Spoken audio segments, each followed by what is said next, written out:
Welcome back to Time News TV. Today we bring you the latest updates on celebrities who sadly passed away. Join us as we look back on their lives, their achievements, and the legacies they've left behind. Don't forget to like, share, and subscribe to our channel so you never miss a story from Time News TV. Frankie Beverly is an influential American singer, songwriter, and producer, best known as the founder and longtime lead vocalist of the soul and funk band Maze. Born on December 6, 1946 in Philadelphia, Pennsylvania, Frankie Beverly grew up surrounded by the rich musical traditions of gospel, doo-wop, and rhythm and blues, all of which would later shape his distinctive sound and artistic vision. Beverly began his professional music journey in the 1960s with a group called the Butlers, gaining early experience as a vocalist and band leader. Seeking greater creative control, he later formed a new group named Raw Soul, relocating to California in pursuit of broader opportunities. It was there that Raw Soul caught the attention of Marvin Gaye, who became an important mentor and supporter. At Gaye's suggestion, the group changed its name to Maze, marking the beginning of a defining chapter in Beverly's career. During the late 1970s and 1980s, Maze emerged as one of the most beloved acts in soul and R&B music. Their smooth fusion of soul, funk, and quiet storm grooves resonated deeply with audiences, particularly within the African American community. Songs such as Before I Let Go, Joy and Pain, and Golden Time of Day became enduring anthems, frequently played at family gatherings, celebrations, and live events. Beverly's warm, conversational vocal style and emotionally grounded songwriting helped forge a powerful connection with listeners. While Maze never focused on chasing pop crossover success, their consistency, authenticity, and legendary live performances earned them a fiercely loyal fan base. Beverly became known for prioritizing artistic integrity over commercial trends, releasing music sparingly, and maintaining the band's core lineup for decades. This approach reinforced Maze's reputation as a people's band, valued for sincerity and emotional depth rather than chart dominance. Over a career spanning more than 5 decades, Frankie Beverly has remained a respected and admired figure in soul and R&B. His influence can be heard in contemporary artists across multiple generations, and his music continues to be celebrated through sampling, covers, and live tributes. Through Maze, Beverly created a body of work defined by love, reflection, and timeless groove, cementing his legacy as one of the most enduring voices in American soul music. Tina McElroy Ansa is an influential African-American novelist, journalist, filmmaker, and cultural storyteller whose work has played a significant role in amplifying Southern Black women's voices in contemporary literature. Born in 1949 in Macon, Georgia, Tina McElroy Ansa grew up immersed in the rhythms, traditions, and spiritual landscapes of the American South, elements that would later become central to her fiction. Ansa is best known for her novels that explore African-American family life through richly drawn female characters, blending realism with spirituality and folklore. Her acclaimed debut novel, Baby of the Family, 1989, introduced readers to a young Black girl with psychic abilities growing up in the segregated South during the 1950s. The novel was praised for its lyrical prose and its sensitive portrayal of childhood, intuition, and cultural inheritance, firmly establishing Ansa as a distinctive new voice in American literature. She continued to build her literary reputation with Ugly Ways, 1993, a powerful story centered on 3 estranged sisters reunited after their mother's death. The novel examines grief, family trauma, forgiveness, and the enduring bonds between women. Her third novel, The Hand I Fan With, further showcased her mastery of magical realism, telling the story of a young woman whose life is shaped by love, loss, and an unconventional, ghostly presence. Across these works, Ansa seamlessly wove supernatural elements into everyday Southern life, using them as metaphors for memory, ancestry, and emotional truth.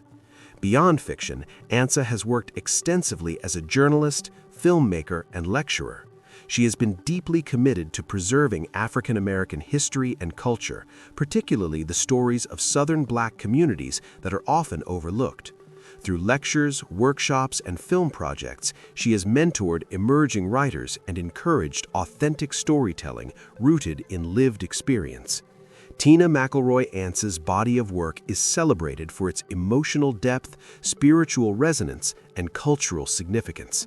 Her storytelling honors the complexity of Black womanhood, the power of community, and the unseen forces that shape personal and collective identity. Through her novels and creative endeavors, she has left a lasting mark on African American literature and continues to inspire readers and writers alike. Carroll Dawson is a respected, retired American basketball coach and front office executive whose legacy is closely tied to the success of the Houston Rockets. Born on May 8, 1938, in Alba, Texas, Carroll Dawson built a decades-long career in basketball defined by steady leadership, strategic insight, and loyalty to one franchise. Dawson began his professional journey in the college ranks. After playing basketball at Baylor University, he returned to his alma mater as an assistant coach, gaining a reputation as a disciplined teacher of the game with a strong understanding of player development. His success at the collegiate level opened the door to the NBA, and in 1979 he joined the Houston Rockets as an assistant coach. During the 1980s, Dawson was part of coaching staffs that guided the Rockets to 2 NBA Finals appearances, helping establish the team as a consistent Western Conference contender. In the mid-1990s, Dawson transitioned from coaching into the front office, a move that would define the most impactful chapter of his career. He was named general manager of the Rockets in 1996, inheriting a franchise that had recently won back-to-back NBA championships. As GM, Dawson was tasked with reshaping the roster for a new era while maintaining competitiveness in a rapidly evolving league. He was widely praised for his measured, long-term approach to team building rather than impulsive decision-making. Among his most significant contributions was overseeing the drafting of Yao Ming in 2002, a move that transformed the Rockets both competitively and globally. Dawson later played a key role in acquiring Tracy McGrady, forming one of the NBA's most high-profile duos of the early 2000s. These decisions kept Houston relevant on the national stage and expanded the franchise's international reach.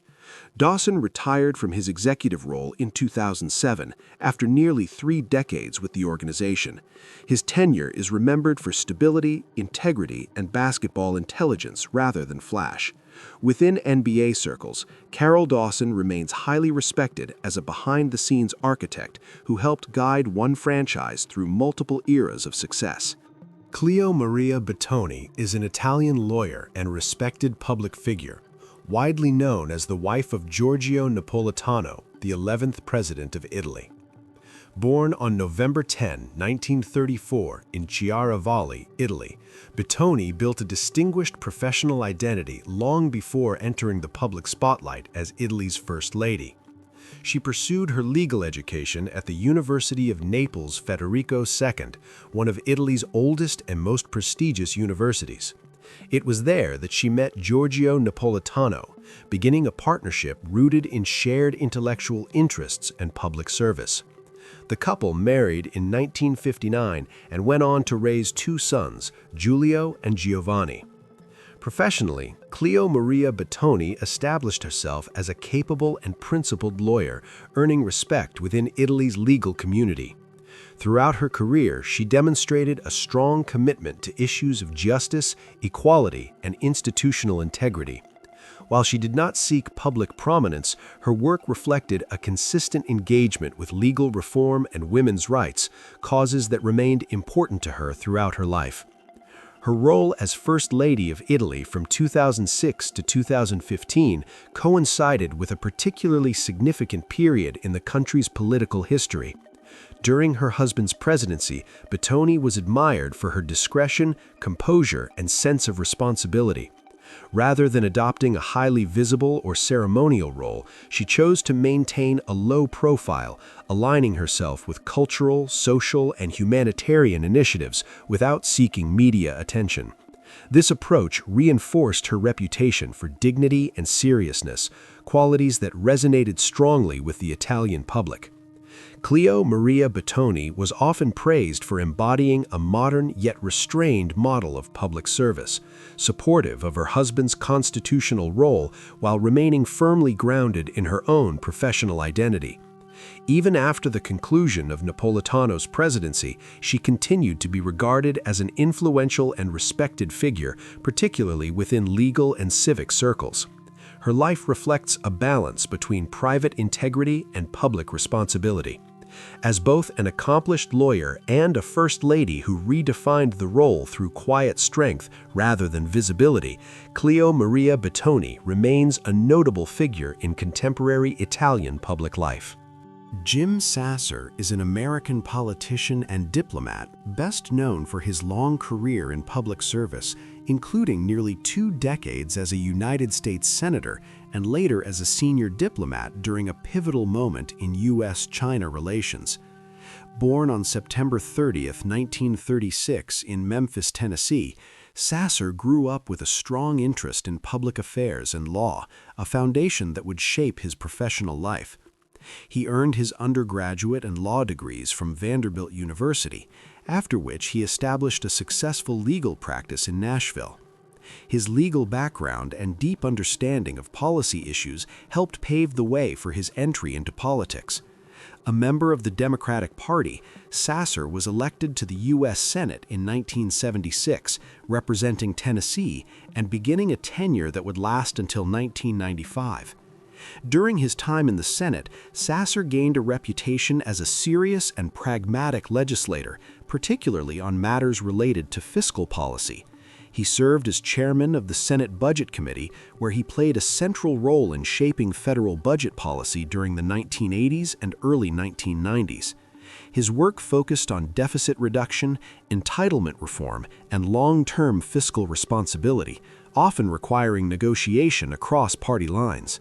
Sasser was widely respected for his command of complex budgetary issues and his willingness to engage in bipartisan compromise.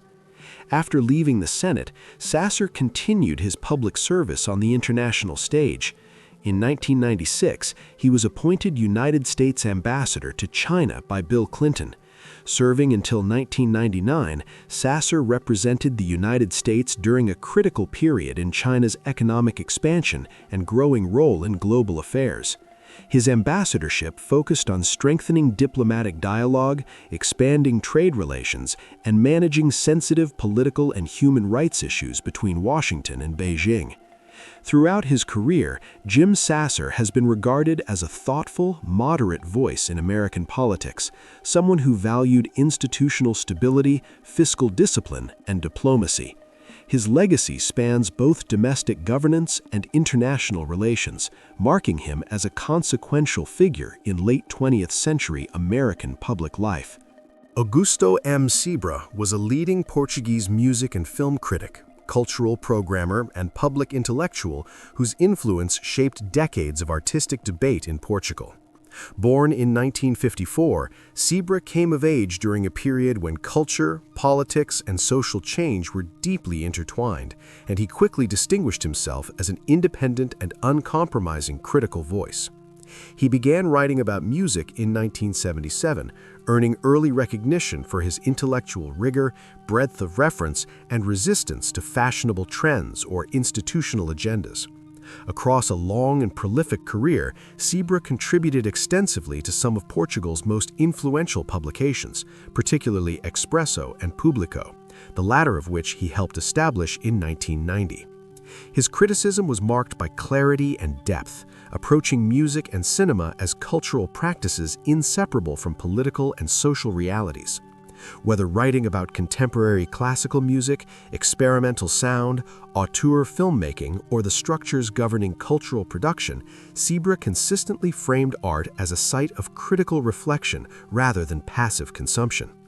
Beyond print criticism, Seabra was deeply embedded in international film culture. He was a regular presence at major festivals such as the Cannes Film Festival and the San Sebastián International Film Festival, where he closely followed developments in world cinema. He brought these global perspectives back to Portugal, helping to broaden local cultural discourse and situate Portuguese audiences within wider international conversations. Seabra also played a significant role as a cultural organizer and programmer. He collaborated with RTP on music-related initiatives and contributed to the artistic conception of festivals and curated programs, including the Riscos section at Duck Lisboa. Through this work, he actively supported experimental, politically engaged, and non-mainstream artistic expression. A familiar figure in Lisbon's bohemian and intellectual circles from the 1980s onward, Seabra was known not only for his writing, but also for his direct involvement in cultural and political debate. He died at the age of 69 after long-term health issues, marking the end of a defining era in Portuguese cultural criticism. His passing was widely felt as the loss of one of the last critics to engage music, cinema, and politics with sustained rigor, independence, and intellectual courage. Dan Morgenstern is a highly respected jazz critic, historian, editor, and writer whose work has played a major role in documenting and preserving the history of jazz. Born on December 28, 1930, in Vienna, Austria, Morgenstern's early life was shaped by upheaval and displacement. As a child, he fled Europe with his family during the Nazi occupation and eventually settled in the United States.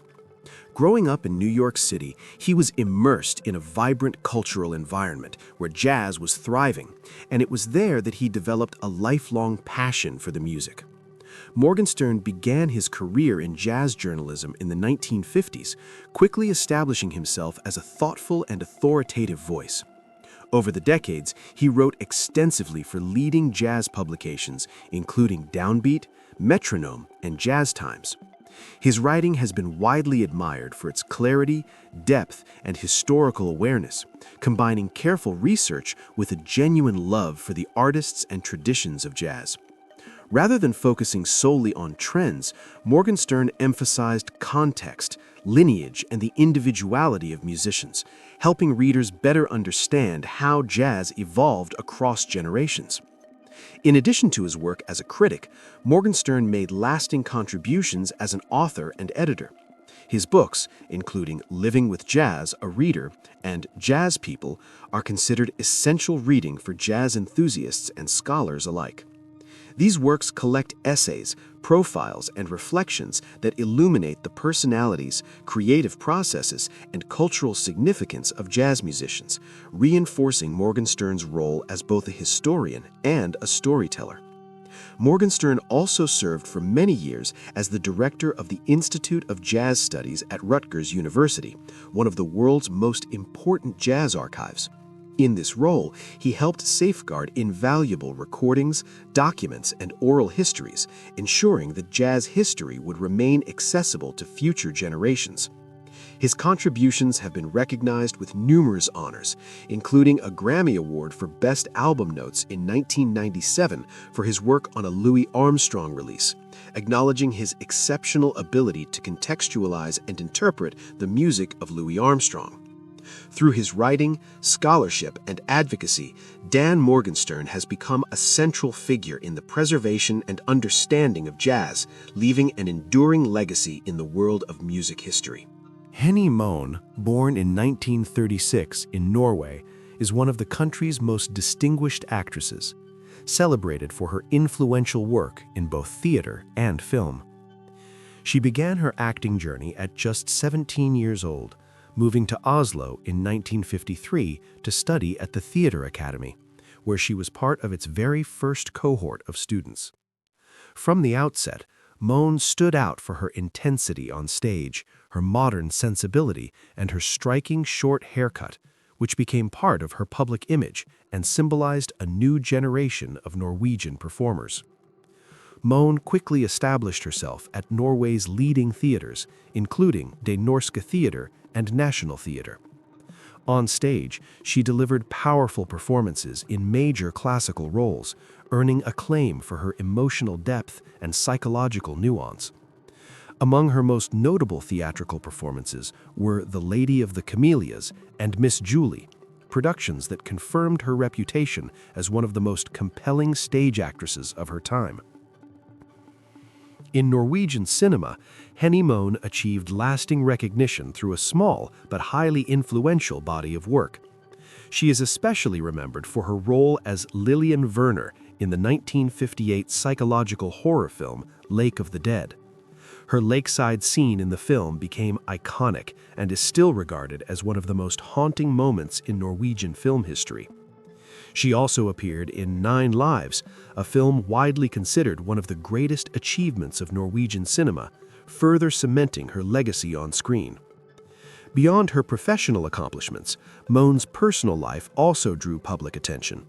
From 1959 to 1972, she was married to the prominent Norwegian writer Andre Bjerke, and together they had a daughter. Despite periods of personal and professional challenge, Moan remained a respected and influential figure in Norwegian cultural life. After a long and successful career, Henny Moan retired from acting in 2007. In recognition of her lasting contribution to Norwegian theater and film, she received the prestigious Asa Bais Honorary Award in 2006. Following her retirement, she turned her focus to writing, working on her autobiography and reflecting on a career that helped shape modern Norwegian acting. DeAndre Overton, born on January 11, 1998 in Greensboro, North Carolina, is an American football wide receiver whose career reflects persistence and determination at the professional level. He played college football at North Carolina State University, where he developed into a reliable contributor for the Wolfpack. Known for his athleticism, route running, and ability to make plays in key moments, Overton became an important part of the team's offensive unit during his time in Raleigh. After completing his college career, Overton declared for the 2020 NFL Draft. Although he went undrafted, his football journey did not end there. Shortly after the draft, he signed with the Pittsburgh Steelers as an undrafted free agent, earning an opportunity to compete at the highest level of professional football. Securing a contract with one of the NFL's most storied franchises highlighted both his talent and his perseverance. Overton's path to the NFL underscores the challenges many players face when transitioning from college to the professional ranks. As an undrafted player, he had to work harder to stand out, focusing on refining his skills, adapting to the speed and physicality of the NFL, and proving his value in practices and training camps. His willingness to embrace competition and continue improving has been central to his professional development. Throughout his career, Overton has been recognized for his work ethic and resilience. While his role has required patience and adaptability, his commitment to football remains evident as he continues to pursue opportunities to contribute at the professional level. His story reflects the reality of many NFL careers, built not only on raw talent, but also on persistence, discipline, and the ability to seize opportunities when they arise. As DeAndre Overton continues to train and compete, he remains focused on making a lasting impact in professional football, representing the determination of players who refuse to let setbacks define their careers. Martin France was a highly respected British jazz drummer, composer, and educator whose influence extended across performance, recording, and music education. Born in Raynham, Kent, he showed exceptional musical promise from an early age and began performing in Manchester jazz clubs at just 12 years old. Immersed in the city's vibrant jazz scene, France quickly built a reputation for his technical mastery, musical sensitivity, and openness to experimentation. Over the course of his career, France became one of the most in-demand drummers in British and European jazz. He recorded on more than 100 albums and collaborated with an impressive range of artists across styles and borders.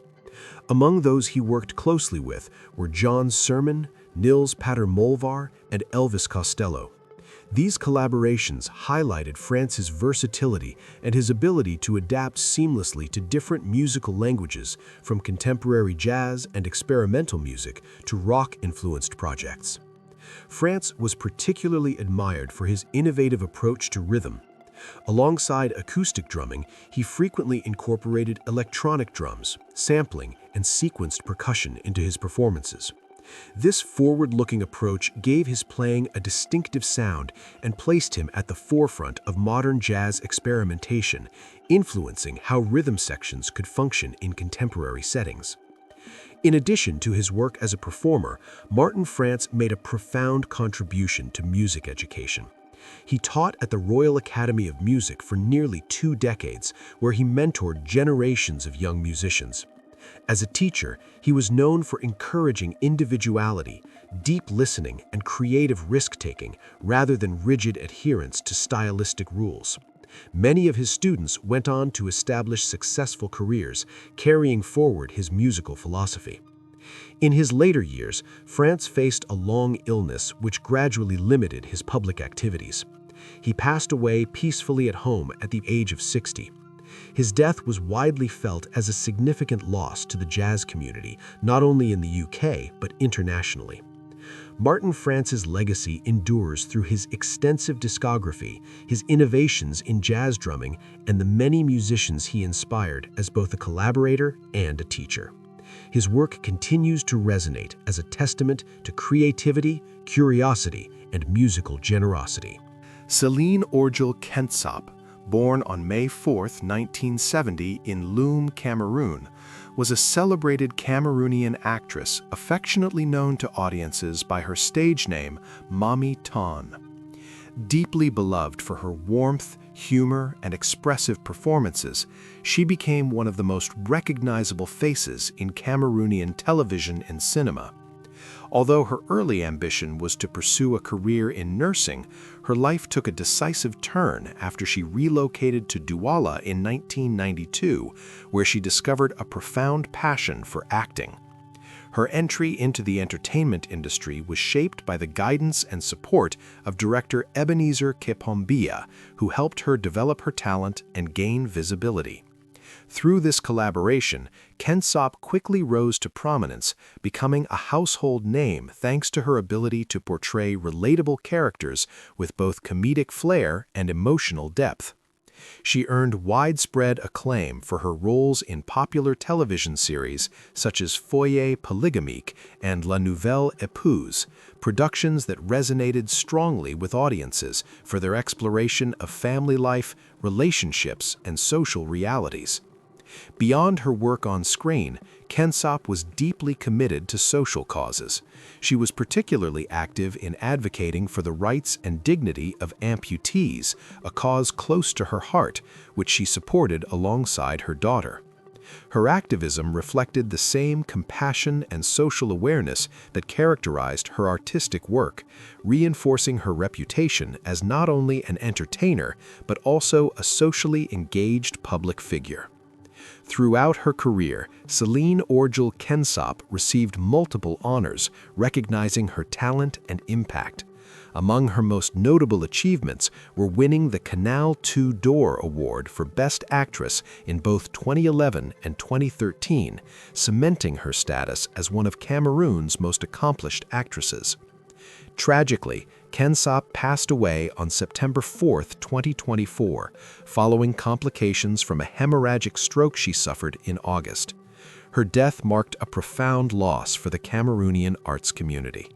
She is remembered for her unique ability to blend humor with meaningful social commentary, leaving behind a legacy that continues to inspire audiences and fellow artists alike. Herbie Flowers was a highly respected English bassist whose work helped shape some of the most recognizable sounds in rock and pop music. Renowned as one of the greatest session musicians of his era, Flowers left an indelible mark through his inventive bass lines and exceptional musical versatility. Over the course of his career, he contributed to countless recordings that have since become classics, earning admiration from fellow musicians and music fans alike. Flowers is perhaps best remembered for playing the iconic bass line on Walk on the Wild Side by Lou Reed, where he famously used a double-tracked bass technique, combining electric bass and double bass, to create a rich, rolling groove that defined the song. He also played on Diamond Dogs by David Bowie, further cementing his reputation as a go-to bassist for innovative and ambitious projects. In addition to his session work, Flowers was a member of successful bands such as Sky and Blue Mink, Elton John, George Harrison, and T-Rex, among many others. Flowers was widely admired not only for his technical precision, but also for his melodic sensibility. He approached the bass as a lead instrument as much as a rhythmic foundation, often crafting lines that were both supportive and memorable. His 1960 Fender jazz bass became central to his sound and was a hallmark of many recordings he played on. Herbie Flowers passed away at the age of 86, but his influence remains profound. His innovative approach to bass playing and his contributions to some of the most enduring recordings in popular music continue to inspire bassists and musicians around the world. Armand de Fluvià is a distinguished Spanish lawyer, heraldist, and genealogist, but he is most widely celebrated for his pioneering role in advancing LGBTQ+ rights in Spain. Born in 1931, de Fluvià emerged as a courageous and influential activist during a period when homosexuality was still criminalized and heavily stigmatized under the Franco dictatorship. His work helped lay the foundations for the modern LGBTQ+ movement in Spain. De Fluvià was a key founder of several landmark organizations that provided visibility, advocacy, and support for LGBTQ+ individuals. Among the most significant was the Front d'Alliberament Gai de Catalunya, established in the early 1970s and recognized as Spain's first organized gay rights group. Operating initially in secrecy, the group played a crucial role in mobilizing activism, challenging discriminatory laws, and creating a collective voice for LGBTQ+ people in Catalonia and beyond. He was also instrumental in founding Casal Lambda, a cultural and community center that became a vital safe space offering social support, education, and advocacy. In 1978, de Fluvià made history by becoming the first person to publicly come out as gay on Spanish television. This act of visibility came at a pivotal moment during Spain's transition to democracy and marked a turning point in public discourse around sexual orientation. His decision required considerable personal courage and helped challenge widespread prejudice, encouraging others to live openly and demand equal rights.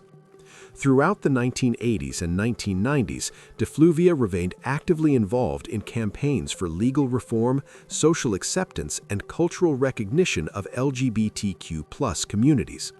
His contributions have been widely acknowledged through prestigious honors, including the Creu de Sant Jordi and the Medalla de Honor de Barcelona, reflecting his lasting impact on Catalan and Spanish society.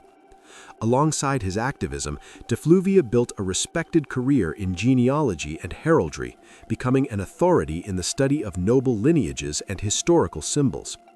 Today, he remains in good health and continues to be regarded as a highly respected elder statesman of LGBTQ+ activism in Spain.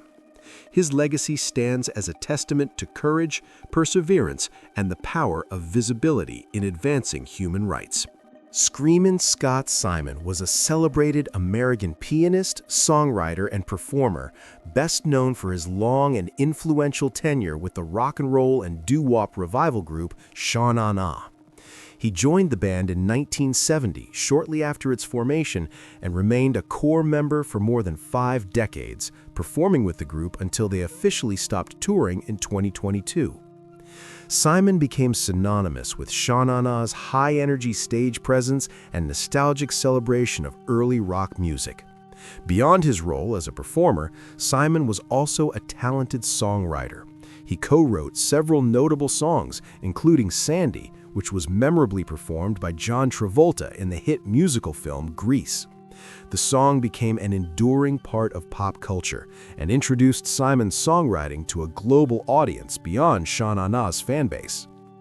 On stage, Screamin' Scott Simon was instantly recognizable for his flamboyant style and theatrical flair.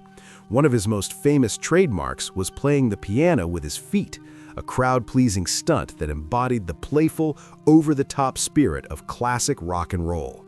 His performances combined musical skill with showmanship, making him a fan favorite and a key element of Sha Na Na's live appeal. Simon passed away in 2024 at the age of 75 after a battle with sinus cancer. Following his death, tributes poured in from fans, fellow musicians, and family members. His daughter, Nina Simon, remembered him as a devoted father whose life was defined by joy, creativity, and an unwavering love for music. Screamin' Scott Simon's legacy lives on through decades of performances, classic recordings, and songs that continue to resonate with audiences. His contributions helped keep the spirit of early rock and roll alive for generations, securing his place as a beloved figure in American music history. Melina Furman was a highly respected Argentine educator, biologist, and science communicator who became one of the most influential voices in science education across Spanish-speaking countries.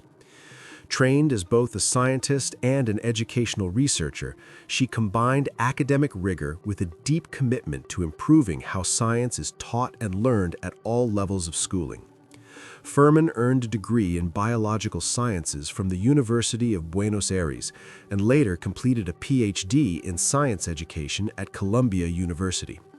This dual background allowed her to bridge the gap between scientific knowledge and classroom practice, a theme that would define her career. She went on to serve as a professor and researcher at the Universidad de San Andrés, where she played a key role in training future educators and advancing research in education. In parallel, Furman was a researcher with CONICET, Argentina's principal scientific research body. Her research focused on strengthening science education from early childhood through higher education, with particular emphasis on teacher professional development, inquiry-based learning, and evidence-informed teaching practices. She was widely admired for her ability to translate complex research findings into practical strategies that teachers could apply in real classrooms. Furman was also deeply involved in large-scale educational initiatives aimed at reducing inequality and improving learning outcomes. She contributed to landmark projects such as Escuelas del Bicentenario and Expedición Ciencia, both of which sought to promote scientific thinking, curiosity, and hands-on learning among students and educators. Beyond academia, she became a prominent science communicator, reaching broad audiences through television programs, public lectures, and widely viewed TEDx talks. An accomplished author, Furman wrote numerous books and educational resources designed to inspire curiosity, critical thinking, and a love of science in children and teachers alike. Her writing reflected her belief that quality science education is essential for democratic participation and social development. Melina Furman passed away in September 2024 at the age of 49 after a battle with colon cancer. Her death was deeply felt across the educational community. She is remembered not only for her intellectual contributions, but also for her generosity, clarity of thought, and enduring commitment to transforming science education for future generations. Will Jennings, born in 1944, was one of the most celebrated American lyricists in modern popular music, revered for his ability to pair emotional honesty with timeless melody. Over a career spanning several decades, Jennings wrote lyrics that became deeply embedded in global culture, shaping some of the most enduring songs in pop, rock, and adult contemporary music. He achieved worldwide recognition as the lyricist of My Heart Will Go On, performed by Celine Dion for the blockbuster film Titanic. The song became one of the best-selling singles of all time and earned Jennings both an Academy Award and a Golden Globe. Equally profound was his collaboration with Eric Clapton on Tears in Heaven, a deeply personal ballad that resonated with millions and won multiple Grammy Awards. These works exemplified Jennings' gift for capturing vulnerability, grief, love, and hope with remarkable clarity. Throughout his career, Jennings collaborated with an extraordinary roster of artists, including Whitney Houston, Steve Winwood, Dionne Warwick, and Barry Manilow. His lyrics elevated songs across genres, often providing emotional depth that allowed performers to connect powerfully with audiences. Jennings was known for his meticulous approach to language, favoring sincerity and storytelling over lyrical excess. His achievements were recognized with numerous honors, including several Grammy Awards, 2 Academy Awards, and a Golden Globe. In 2006, he was inducted into the Songwriters Hall of Fame, a milestone that cemented his status as one of the most influential lyricists in music history. Will Jennings passed away in September 2024 at the age of 80 after a period of health struggles. He spent his final years in Texas, where his legacy as a master songwriter continued to be celebrated.